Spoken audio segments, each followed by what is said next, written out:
Hi bro. Hi. Pushpa 2 రాబోతుంది కదా, so ఎలా అనిపిస్తుంది నీకు? ఎక్స్పెక్టేషన్స్ ఎలా ఉన్నాయి? పుష్ప 2 అయితే సినిమా మీద చాలా ఎక్స్పెక్టేషన్స్ ఉన్నాయి. సినిమా మీద చాలా వరల్డ్ వైడ్ చాలా ఎక్స్పెక్టేషన్స్ ఉన్నాయి. కానీ ఆగస్ట్ 15కి రావాల్సిన సినిమా పోస్ట్పోన్ అయింది. కానీ సినిమా హైప్ మాత్రం తగ్గదు. సినిమా మాత్రం హైలైట్గా ఉంటుంది. ఇప్పుడు వచ్చిన 2 సాంగ్స్ ట్రెండింగ్లో ఉన్నాయి, చాలా హైలైట్ అవుతున్నాయి. అంటే బ్రో, ఇప్పుడు పోస్ట్పోవడానికి one of the reason Mega versus Allu నడుస్తుంది కదా ఫైట్, దానివల్ల పోస్ట్పోన్ అయింది అంటున్నారు. మరి మీరేం చెప్తారు? అదైతే ఆ రీజన్ అయితే కాదన్న. ఏదో సినిమాలో ఏదో విఎఫ్ఎక్స్ ఎడిటర్ చేంజ్ అవడం వల్ల సినిమా కూడా ఇంకా కంప్లీట్ కాలేదంట. 1 మంత్ టైం తీసుకునే వల్ల పోస్ట్పోన్ చేశారు ఇంకా సినిమాని. ఓకే అన్న.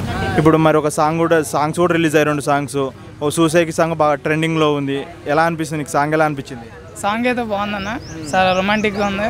ఇంకా 70mm స్క్రీన్ మీద చూడాలి సాంగ్ ఎలా ఉంటుందో. ఇప్పుడు రీల్స్లో అయితే ఇన్స్టాగ్రామ్లో చాలా ట్రెండ్ అయింది, హైలైట్గా ఉంది సాంగ్.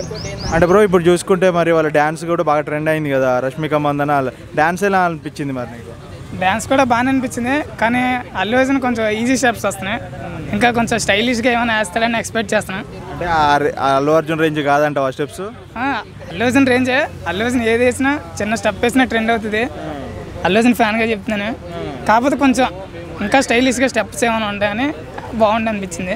అంటే ఇప్పుడు 1 మించి ఉండబోతుంది అటు పుష్ప? ఉండబోతుంది అన్న, ఉండబోతుంది. ఓకే, ఫైనల్గా మూవీ గురించి కానీ అల్లు అర్జున్ గురించి కానీ ఏం చెప్తావు అన్న? మూవీ గురించి అయితే సినిమా అయితే మామూలుగా ఇప్పుడు ఏ సాంగ్ వచ్చినా ఇతర రాష్ట్రాల్లో ఎన్టీఆర్ కానీ కల్కి కానీ ట్రెండ్ అవ్వట్లే.